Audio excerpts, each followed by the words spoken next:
YouTube, Dawson Rider here. Welcome to my review for Kikai Sentai Zenkaiger Episode 9. I legit almost sent Kaizuko Sentai Gokaiger, just because you know why. So, I thought this was another solid episode. It was kind of our more well-rounded introduction to Zox, aka TwoKaiser, because he just kind of landed last time and we got to look at him physically.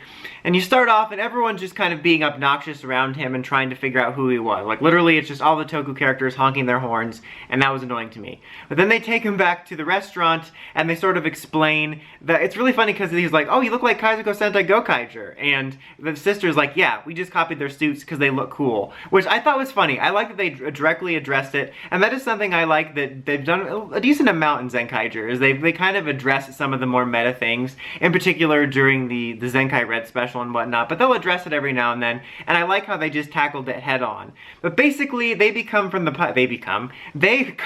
pirate world, and they were traveling worlds, and they saw the Gokaiger stuff, and they copied from it. At that moment, we didn't know, like, oh, how did you make the gear system or whatever. I thought they were just gonna kind of leave that dangling, because sometimes Sentai will, like, oh, they just made them, and they just happen to look like everything else you guys have, because, like, honestly, other Sentais have done that. But they don't answer that question right at that moment, but they do explain that, and we're introduced to his sister, and, what is it, Riki and Shinky? I don't know, the Shinkenger one. The two little robots are characters, and they're like these little brother characters. I like that they're going to be little characters. They're my favorite things out of his mecha design sort of library, and I like that they're two little characters, kind of like the other, you know, robots or characters, but he has two little mini ones, so I thought that was fun. I think it's a fun introduction.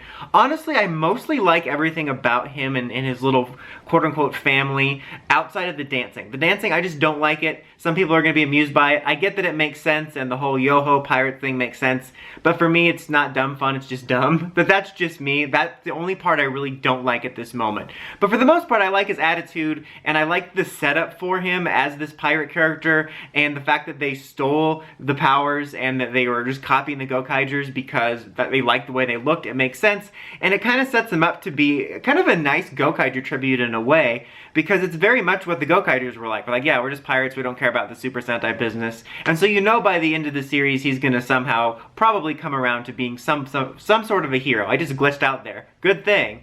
Good thing. Good thought. I just wanted to address that I do like that. But they wind up robbing him because, like, yeah, we're pirates. And that sets up the core conflict of the episode, is that they're going to be dueling for it. Zenkaiser is like, okay, well, you're going to duel me to pay your bill. But they didn't even use a single Duel Monsters card. No one pulled out a duel disc. There was no Shadow Realm, no life points.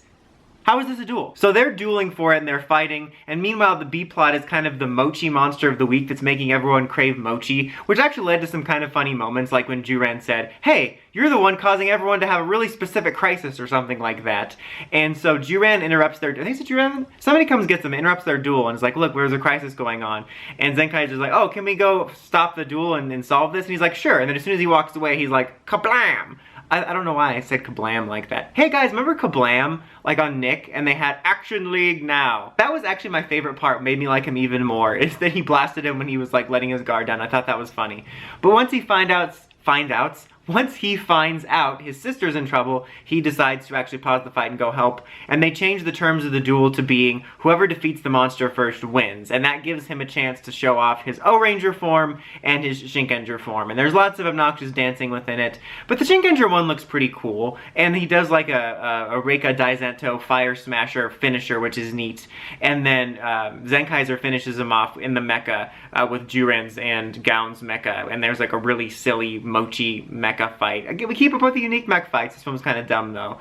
But basically, Zenkaiser thinks he loses the duel, but TwoKaiser says like, oh, basically, actually, I didn't defeat him because his hat fell off and it's a technicality. And so he gives him money, but it's like he's like, credits will do fine. He gives them like fake money from his world, so it's like he's giving a nice gesture, but he doesn't really pay them back. But it basically kind of shows that he's gonna kind of be, he's so used to being the bad boy with the heart of gold because he's literally a gold ranger. So that kind of sets it up. But I thought it was pretty enjoyable. The stuff with the mochi monster had some dumb moments, but also some funny stuff. I thought it did a good job of kind of introducing his character. And I like that we actually right away explained where everything comes from. The fact that it looks like Gokaigers, because, I mean, they all have designs that look like things. I mean, Zenkaiser looks like Akared, and the other four robots obviously look, I mean, dude, like, Rune is a repainted Daiboken, basically. But I mean, I like how in this case they directly address it even more so like saying, oh yeah, we just copied it, which is why it's even more on the nose. And I like how they didn't even leave it hanging that they created a gear system. The reason they got it is because when the bad guys visited their world, they broke in and stole the blueprints. And they kind of allude when the villains are talking to, maybe that was what they were talking about, but they were talking about, oh, this is a failure like before, and I'm going to presume that it was somehow the professor guy's fault that they broke in and stole the plans, and there could be a little more to it as well. But I like how that sets that up. That's how they got the powers, that's why their powers are compatible and looks like the Rangers' powers we have now. I appreciate that in general, and because usually Toku series will have a hard time explaining things. And I find it funny in this series that's kind of more of a silly one that they actually take the time to explain a lot of the stuff, because even ones that take itself more seriously, the answers would be like, the power comes from Earth's Hope Bananas, and it's like, you just said nothing at all of value. So I'm surprised that they actually explained it, and I actually like the explanation because it goes along with the whole pirate theme. Again, it kind of sets Zock's character up to be kind of a perfect Gokaiger tribute character, which I really like, and I'm not going to mind him necessarily coming around because that would kind of be part of a Gokaiger tribute. Again, I don't want Stacy to have a redemption arc, but it makes sense for this guy. Again, I'm just not a fan of the dancing. That's the only thing I don't like. Again, I know it makes sense, it's just not my cup of tea. And I know Ohranger had like the whole ole and everything, but I don't remember the dancing being a part of it, and I don't know how Shinkenger's make sense for it either. It would actually make a lot of sense for him to have a Kyryuger form. I don't know if he'll get any forms down the road, but that would make so much sense for him with his dancing and whatnot. I mean, it wouldn't fit as well with his suit, but I'd be interested to see what that looks like. He could kind of, like, he's got the you know, crocodile-esque arms that kind of look like the carnival power-up. Maybe they'll do something with that. I don't know. That just makes sense to me in my head.